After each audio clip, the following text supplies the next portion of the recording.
Mga pinanggan ako mga kaigsunan, malipayon usab nga pagpakig-uban kaninyong tanan karon nilang yugton usab.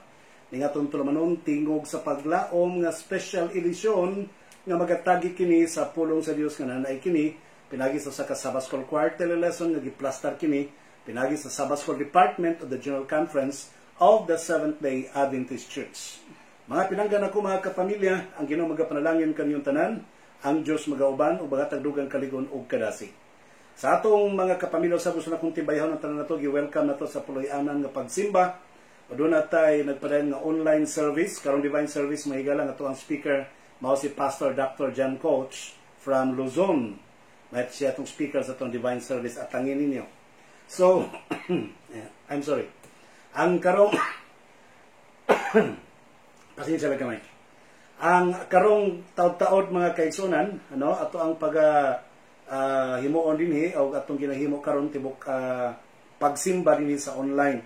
So welcome kayo ang tanan nato mga kaigsunan sa tibuok kalibutan nga nagaabang sa tuang broadcast dinhi sa YouTube channel nato sa LCMDM, sa Facebook page sa The Love Cry Ministries o sa Tingog sa Paglaom. Og imunusab sa to mga kapamilya nga nagpaminaw via radio sa LCM FM around Mindanao. So, thank you very much. Ako ito pong nagpaminaw via LCM apps. The Lord will bless you. Sa pagpadayon, mga pinanggan ako mga kapamilya, ito kinipataliwad ako sa kapag-ampo, mag-ampo ta. Dalaygon o balaan na mga Diyos nga na ikaw sa mga langit. Tagang salamat, Ginoo, sa mga panalangin. Sa pagpakig-uban mo kanamo. Dalaygon ikaw sa walay katapusan. Nga nagabubo sinong grasya o kaluoy alang kanamo. Ginoong Diyos, panalangin in taon ng tanang mga naminaw karon. Nagatanaw karon. Ang ilang panglawas, panalangini, kaalam malangit nun, ibuubo kanila, ilang panginabuhi, ilang pandrabaho, tanan, nilang pagkinabuhi kauban kanimo magauswag unta. Ang mga nagbalatian, ayohon unta sila Ginoo, o ang mga katawhan mo malikay sa mga pandemya o balatian karong panahona. Panalangini usab ang tanang mga sponsors, mga donors, sa ilang mga pag-ampo, dunggaing taon sila panalangini ilang mga negosyo usab, ilang mga paningkamot sa kinabuhi. Ang tanang nagdumala sa LCM, nagdumala sa Sabbath School class, nagdumala sa organized church, imong panalanginan, o sa tanan imong magkatawan sa tibok na sa yutay ka magabindisyon. Kining tanan na magitugyan kanimo gilawman nga madawat, pinagi sa ngalan ni Jesucristo nga among maluluwas. Amen. Okay, mga pinangga ko mga kaigsoon natong suhito karon, nagkanayon kini. Lesson number 10, the Bible as history. Ang Balaang Kasulatan isip usa ka kasaysayan. Ato makita dinhi karon mga kaigsoon nato ang K-text, makita nato sa Exodus 20 versikulo 2 o Deuteronomio kapitulo 5 versikulo 6 nga nagkanayon dinhi kaigsuonan o kahigalaan nga I am the Lord your God who brought you out of the land of Egypt. Ako mao ang Dios nga nagadala kaninyo pagawas gikan sa katawhan sa gikan sa Ehipto aron mag-alagad kanako. Okay? So buti pasabot mga kaigsunan, God is using the history valid data. O sa ka-valid data ang kasaysayan para ma-prove nga iyang pulong ug ang mga account sa Bible tinuod. O mahimong matod pa ni San Pablo sa Roma 15 versikulo 4 nga makahatag kanatog dugang paglaom ang mga punto nga nakarecord sa Balaang Kasulatan. So ang kasaysayan sa Balaang Kasulatan mga kaigsunan tinuod og ang nahitabo ni adtong 18th century ni usbaw ang kaalam sa mga tao, daghanang kritisismo nga ni-escalate ni adtong panahona sa pag-atake nila batok sa Balaang Kasulatan. Nga kuno dili tinuod ang mga kasaysayan nga na-record sa Balaang Kasulatan. Niining tungura mga pinanggan ako mga naminaw. Ang mga Kristohano nagpakahilom na lang, wa na sila gibuhat, kaya wa man po sila ikapangatarungan. What they all had was their faith, their belief. They did not know about the history wherever or whether it was true or not. But God opened the minds of the archaeologists to study the fossils, the artifacts in the past. So unsay nahitabo, ang mga archaeologists nakaukal sila, nakadiscovery sila mga ebidensya nga kanade sila si Abraham, kanang Ehipto, kanang mga Israelites sa Egypt, kanang mga Kana sila si David ang Goliath, tinuod din na silang tanan. Nakita na nilang tanan mga kaigsunan. That's what how to make the story short sa mga discovery sa mga archaeologists ngatong tungura. So therefore, dinhi mga kaigsunan, we will be talking about that the Bible is a proven story. Usa ka napruibahan nga istorya sa kasaysayan. Then it's talking about the first kings and they are true. Tinuod na sila. Then the Assyrian invasions, na si Sennacherib, tinuod po na siya. Sa Babylon, si King Nebuchadnezzar, tinuod po na siya. Napruiba na sa kasaysayan sa mga artifacts o mga ebidensya sa kasaysayan pinagi sa mga archaeologists. O si Jesus Christ mismo. Napalgan nga tinuod yun si Jesus Christ. So therefore, we can make a conclusion in our study today that the Bible is a reliable story. Usa ka tinuod o kasaligan nga sugilanon ang naas bala ang kasulatan. Unahon nato mga kaigsunan, ato ta sa unang mga hari. We're talking about David, we're talking about Solomon. So, si David ang pinaka icon gyud sa katawhan sa Israel because ang si David o si Solomon mautong katong time mga kaigsunan, golden age sa panahon sa mga Israelites.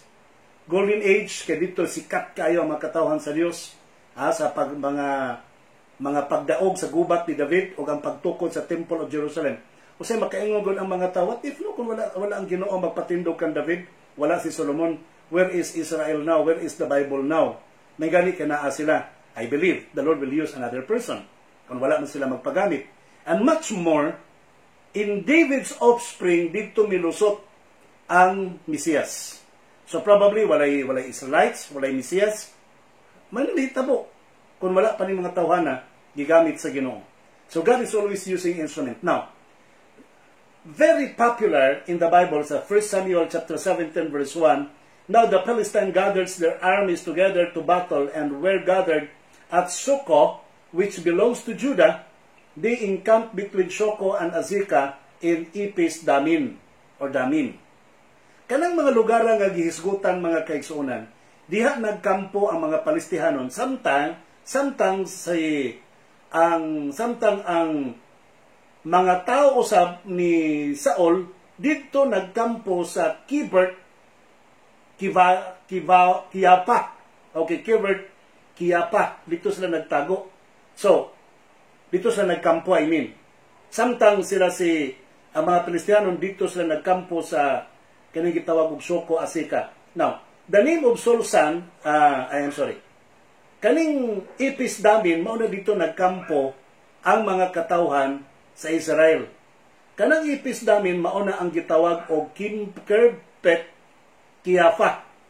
Okay? Na din na nagkampo si Saul. Now, ditong dapita mga kaigsuonan, dito ang challenge sa away, sa bangga nilang duha o showdown, do or die fight nila ni David o ni Goliath. And I would like to tell you, kanang mga lugar until now, existing na sila. Hasta tong lugar na din na tumba si Goliath, nakitaan sa mga archaeologists that it's still existing.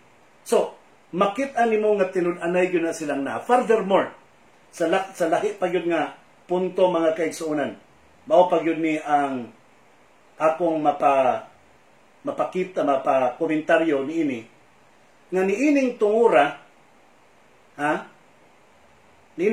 tungura mga kaigsuonan dinhi pagyod nakit-an pagyod usa sa mga archaeologists nakakaplag og usa ka bato didtong tungura nga dunay naka-engrave or naka-inscript sa pangalan nga sa pangalan nga Ishbaal. Kana si Ishbaal, o tanaw nimo sa 1 Chronicle chapter 8:33, na-mention niyang pangalan, anak siya ni Saul. Dito anang lugar mga kaigsuonan, na-discover ni adtong mga 1900s, nga doon na dito'y na-discoveryhan nga inscription sa bato nga Ishbaal, and the Bible says si Ishbaal, anak ni Saul. Much more, dito pagyud mga kaigsuonan sa dihang gubat sa dihang ni sulong lapod si Sennacherib. Okay? si Senakirib mga kaigsuonan, sa diyang misulong si Senakirib, batok sa Juda, nakangker niya ang Juda, nakangker niya ang Lakish. Pero wala niya makangker ang Jerusalem. Pero tungkol sa kadaugan dito sa Lakish, nag-celebrate na si Senakirib. O dito mga kaigsuonan, may nang masayod mo, sa maong dapit sa Lakish, dito sa maong syudad, giukay ka na sa mga archaeologists, may napalgan sila nga inscription na po mga going back 1,000 years ago. Doon ay inscription dito mahitungod kang Hazael, King of Damascus. Na-mention ang ngalan ni Hazael, King of Damascus. So, kanang mga butanga, nakapalikon sa pagpruiba na ang Balaang Kasulatan tinuod ang iyang mga pagpanghitabo sa kasaysayan. Now, sa Isaiah 36, versikulo 1, Now it came to pass in the 14th year of King Hezekiah that Sennacherib, king of Assyria, came up against all the fortified cities of Judah and took them. Matod pa na, sa prophecy, o sa record, sa history. Ang nahitabo, niadtong pasabot nito 1701 BC, si Sennacherib misulong sa Judah. Pagsulong niya sa Judah, gilaglag niya ang Lakish as what I've told you, o iyang gisulayan paglibot ang Jerusalem. Kini mga kaigsunan, imo masabtan nga kining palasyo sa Lakish mga kaigsunan, dito nakalot mga kaigsunan, sa manaygyang na dito sa The Sennacherib's Annals, nagsulti nga si Sennacherib wala makakangker sa Jerusalem, in which, according to the story, to the record of the history, tinuod nga wag yun niya makangker. Si Sennacherib mismo ang nagsulti, may napalgan ng mga sinulat si Sennacherib na wala niya makangker ang Jerusalem. Sumala pa sa 37 verse 36 sa Isaiah, ang mga manununda nga ni-protect sa Jerusalem, giabok ang mga naglibot ng mga sundalo sa Assyrian soldiers. Okay? So dinhi makita nimo nga wow, it's really true, it was really happening. Nahitabo gyud sang tilud-anay di ay kay nakonfirma, nagkatakdo ang mga archaeologists ug ang Balaang Kasulatan. Now, let's talk about Babylon. Sa Daniel chapter 4 verse 30, And the king spoke, saying, Is not this great Babylon that I have built for a royal dwelling, but by mighty power and for the honor of my majesty? Ang Greek historian mga higala nga si Herodotus, niadtong 5th century BC, nagunahuna siya, nga kini si Samuramat, o sa kahari sa Babylonia, og siya may nag-rebelled, og naghimo ni anang great sa Babylon. Wala siya kahibalo anang ginganlan og Nebuchadnezzar or Belshazzar. So murag something like murag ni conflict mga kaigsuonan, ni conflict na siya sa Biblia nga it was built by King Nebuchadnezzar. Kini si Samuramat gidinay niya si Nebuchadnezzar. Pero kini si Samuramat mga kaigsuonan, napalgan gaini siya nga usa siya karayna sa Assyria. Usa siya karayna sa Assyria, dili di ay tinuod nga rayna siya sa Babylonia. Although Babylon is part of the Assyrian country, dito siya nagsugod pagtubo. So dito napalgan sa kasaysayan that Samuramat was not a queen of Babylon. Napalgan hinoon sa dugang nga pag-utingkay sa mga archaeologists pagtugkad sa kasaysayan nga si King Nebuchadnezzar ay ang nagtukod sa Babylon kay siya usa ka anak ni Nabonidus. Og dito mga kaigsuonan, nakita ni ganon nahibaw-an man nila kay sa pagkalot nila dito sa mga ebidensya, pag-explore nila sa Babylonian City, may nakuha sila mga kaigsuonan nga dito sa Easter Gate, dito na nakuha sa inner city of Babylon, o kana nga display karon, kinigiyaw-yaw nako, naa na siya karon naka-display sa Pergamon Museum in Germany. Sa ato pa nagpabiling yun na siyang pruibang nga tinud-anay gyud ang kasaysayan sa Biblia nga mahitungod sa Babylonia. Mga butang nga nakit-an dito, ilang gi-excavate, napagani dito ay mga lions, a symbol of the city. Remember, sa pananaw ni Daniel, sa Daniel chapter 7, ang Babylon was symbolized as the lion with 4 wings. Okay? With wings, I mean. Lion with wings. So, tama ang nakit-an sa mga archaeologists o kana karon nga mga artifacts, kana karon nga mga evidences na ana karon siya sa Pergamon Museum usbon ko sa Germany. Okay. Another thing, talking about Jesus Christ. Kini si Ginoong Hesus mga kaigsuonan, sumala pa sa Mateo 27 versikulo 2.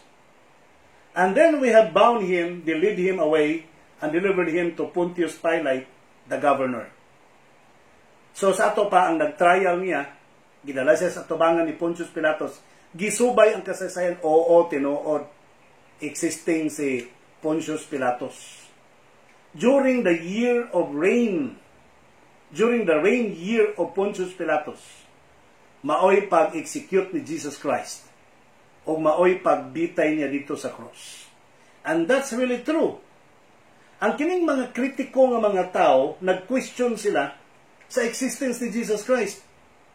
Ang ilang allegation mao ni nga ang historical background talking about Jesus Christ is just mga friend lang yung tingali sila ni Pontius Pilatos, ni Caiaphas, yung naghimuhimog istorya. But no, it's not. Kaya nga naman, kaya niadtong first century, nakitaan mga kaigsunan doon ay inscription nga nakitaan na si Pontius Pilato maoy governor sa Judea.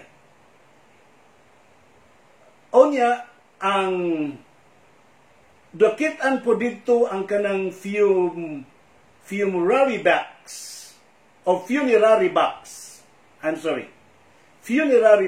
ni Caiaphas and his family has also been found. Nya gitanaw ang date year pariha sabay sila. So sa to pa during the time of Jesus Christ tinuod nga nag-exist si Poncio Pilato, nag-exist po si Caiaphas during that time. So, doon na pagani mga letters dito, mga kaigsoon nga nakita nga nag-confirm nga ang history of Jesus and Christianism sa first century, sama panalitan, kang Tacitus, kang Pliny, kana sila mga kaigsunan, they were all in their time. Sa ato pa, dili ma-deny that the Bible is a proven historical book, meaning it's reliable. Now, question. Nganong gihaguan magyud ni pagpasabot sa ato ang author sa lesson? Nga ingon ani kalig-on ang balaang kasulatan. Buti pasabot that Bible is not only for our time today, the Bible is only not good for our future time, but it is also good for the history time. Maayo gyapon siya sa kasaysayan sa nanglabay nga mga panahon. Busa mga kaigsunan, ang record sa balaang kasulatan is reliable. Dili nabakak o wala mabakak ang balaang kasulatan. Sa Hebrews chapter 11 verse 32, and what more shall I say, for the time would fail me to tell of Gideon and Barak and Samson and Jephthah, also of David and Samuel and the prophets. So mismo si San Pablo, nakabalo siya, nakaila siya, nag-quote siya, nag-mention siya, nga kining mga tawhana, tinuod sila like Gideon, like Barak, like Samson, like Jephthah, like David, like Samuel, and the prophets. So tinuod ni sila. Matud pa. So kini sila si Abraham, sila si Noah, tanan, sila si Enoch, tinuod na sila si Sarah, si Joshua, si Moses, tinuod na sila nahitabo sa balaang kasulatan. Sila si Rahab, si Gideon, si Jephthah, sila si Samson, si Samuel, si David, tinuod na sila tanan nga nag-exist sa unang panahon. Kasagaran manggod sa balaang kasulatan nga account mga kaigsunan sa history. Tinuod di kay kasagaran. Tinuod o kasaligan ng mga events sumala sa makita nato sa mga kasaysayan o sa prueba sa nag-uktingkay sa mga ebidensya niini. Doon ay mga archaeological, as what I told you, archaeological artifacts, archaeological evidence nga mo support sa reliability of the Bible, but they cannot be the base of our faith. Katong mga artifacts, katong mga collections, katong mga items nga nakuha nila, nag-support sila sa balaang kasulatan, but never can be our guide and can be the strong substance of our faith. Ngano?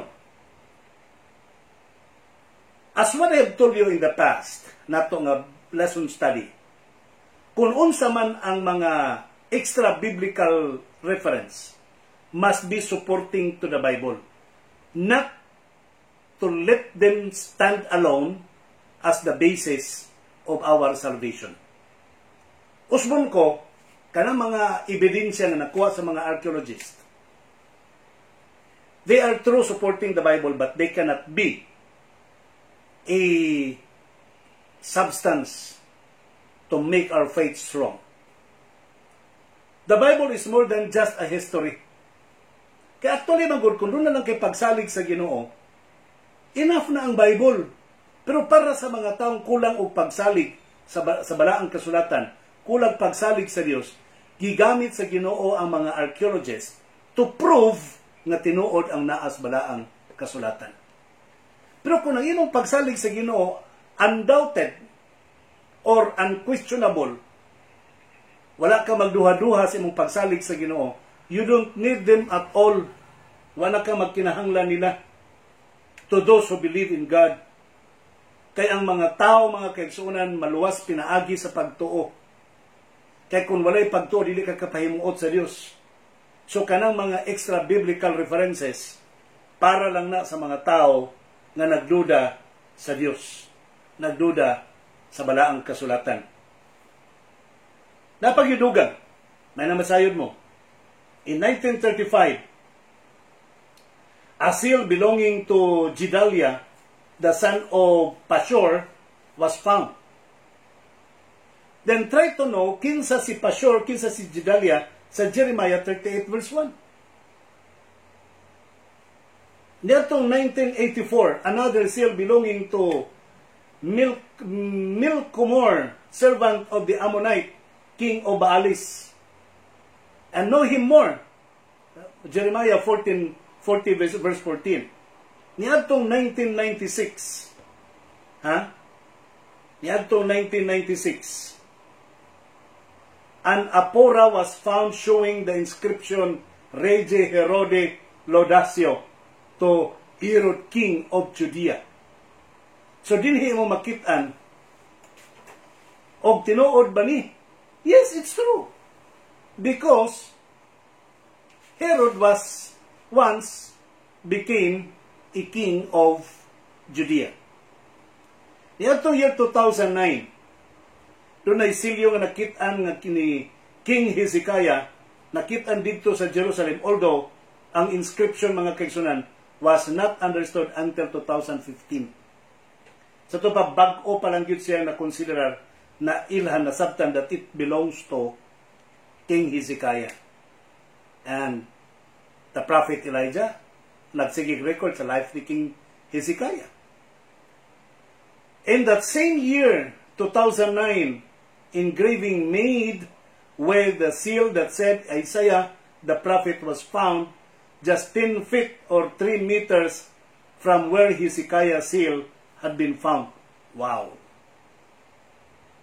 Ang engraved mga kaigsuonan sa silyo nga naghisgot may tungod kang Isaiah, nakalutan nila 3 meters lang lower sa silyo na nakit-an kang King Hezekiah.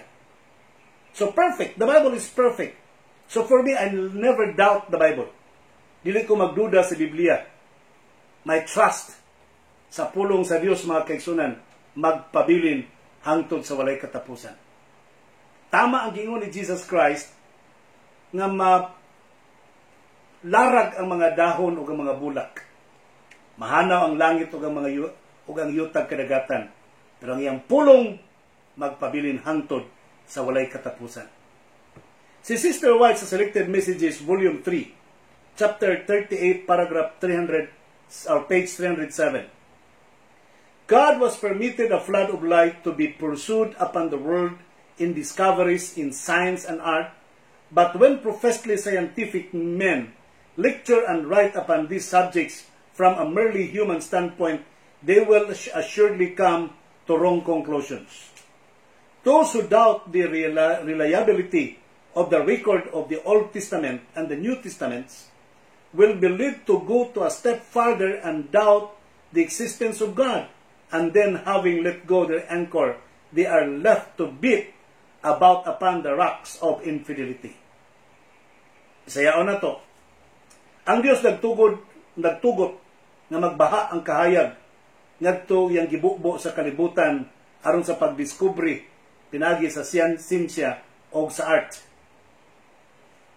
Apan kadtong mga professed, but when the professedly scientific men nga nakadiskubre, mag-lecture na sila, sa ilang nakita, ang ilang conclusion wrong because they don't have the background from the Bible. Lahi ang ilahang interpretation. Kaya wa man sila background sa Biblia. And they don't even believe the Bible.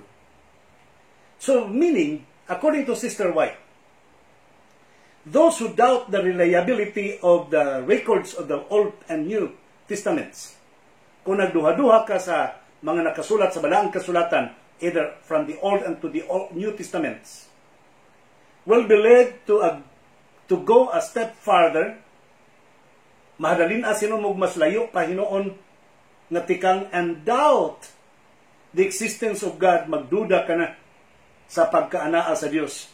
And then, having let go their anchor, they are left to beat about upon the rocks of infidelity. Hangto na mahitabo, inahinon sila mo to og Diyos.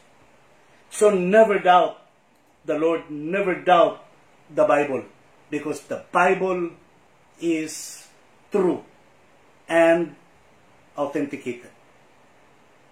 Ang ginoo magapanalangin kanatong tanan.